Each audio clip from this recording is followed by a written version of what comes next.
देश का विषय नहीं, अंतर्राष्ट्रीय स्तर के ऊपर एक बड़ी समस्या जो हमें देखने को मिल रही है कि कुछ देश आपस में युद्ध के अंदर लगे हैं और उस युद्ध के कारण से अपने यहाँ सबसे बड़ा असर जो पड़ने वाला है वो पेट्रोलियम पदार्थ और गैस की जो सप्लाई है, क्योंकि वहां से इम्पोर्ट करते हैं। अभी ठीक चल रहा है, कहीं कोई समस्या नहीं है। नमस्कार, मैं सुनील चौधरी। तस्वीरें करनाल के रेलवे स्टेशन से दिखाई जा रही है। केंद्रीय मंत्री एवं पूर्व मुख्यमंत्री मनोहर लाल खट्टर पहुंचे हैं। साथ में करनाल से महापौर रेणुबाला गुप्ता, विधायक जगमोहन आनंद, जिला अध्यक्ष प्रवीण लाठर के अलावा बड़ी संख्या में भारतीय जनता पार्टी के कार्यकर्ता और नेता यहाँ मौजूद हैं। हम आपको जानकारी दे दें, मनोहर लाल खट्टर आज करनाल में ई दिशा की एक मीटिंग लेने के लिए पहुंचे हैं, जिसके चलते रेलवे स्टेशन पर उनका जोरदार स्वागत किया गया। हम आपको जानकारी दे दें, मनोहर लाल खट्टर अक्सर ट्रेन के माध्यम से सफ़र करते हैं। उसी कड़ी में आज भी ट्रेन के माध्यम से करनाल पहुंचे। ये तस्वीरें आपको करनाल के रेलवे स्टेशन से दिखाई जा रही हैं, केएल मीडिया के माध्यम से दिखाई जा रही हैं, करनाल से दिखाई जा रही है। चैनल को लाइक करें, शेयर करें और ज़्यादा से ज़्यादा लोगों तक पहुंचाएं। तस्वीरें करनाल के रेलवे स्टेशन से दिखाई जा रही है, जहां पर केंद्रीय मंत्री एवं पूर्व मुख्यमंत्री मनोहर लाल पहुंचे हैं। यहां पहुंचने पर उनका जोरदार स्वागत किया जा रहा है। फिलहाल चैनल से जुड़े रहिए और ताज़ा खबरों से अपडेट रहने के लिए देखते रहिए आपका अपना लोकप्रिय चैनल। हम केंद्रीय मंत्री से बातचीत करने का प्रयास करेंगे। बहुत बहुत सबको बधाई और शुभकामना। आज अंतिम नवरात्रा है और ये अवसर समाज जीवन में खुशहाली लाए, ऐसा मेरी पूरी से कामना। सर, आप ट्रेन से आए हैं गीता जयंती एक्सप्रेस से, और करनाल के लोगों की मांग है कि वंदे भारत और श्री शक्ति का भी अगर स्टॉपेज हो जाए तो लोगों को भी आसानी। ट्रेन से आना तो मेरा एक सामान्य एक रूटीन है और कोई बड़ी बात नहीं, क्योंकि मुझे दिल्ली से चाहे करनाल आना हो या पानीपत आना हो, मुझे बहुत सुविधाजनक ट्रेन का ही सफर लगता है।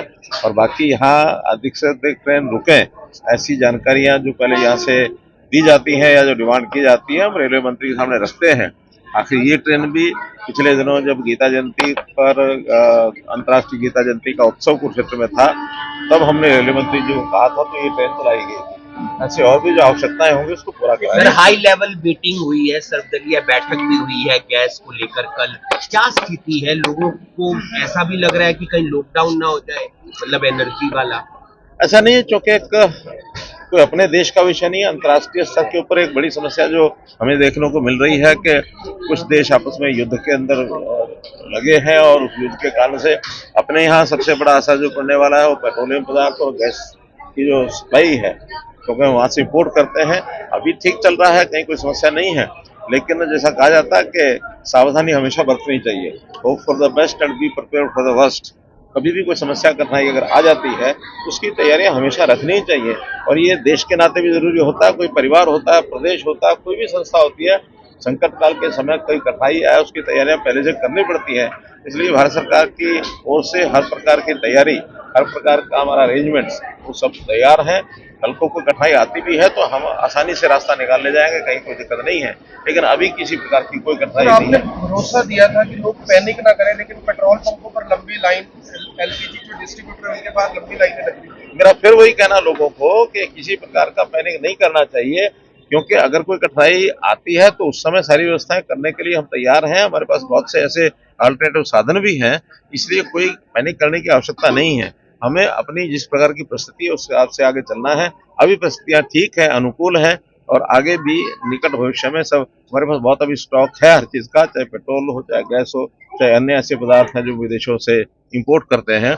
हम हर चीज में से, क्योंकि देश के प्रधानमंत्री जी ने ये कहा है कि आत्मनिर्भर भारत बनाना, आत्मनिर्भरता का अर्थ ही है कि हम अपने ऊपर निर्भर करें, हम दुनिया के ऊपर निर्भर करने वाले नहीं हैं।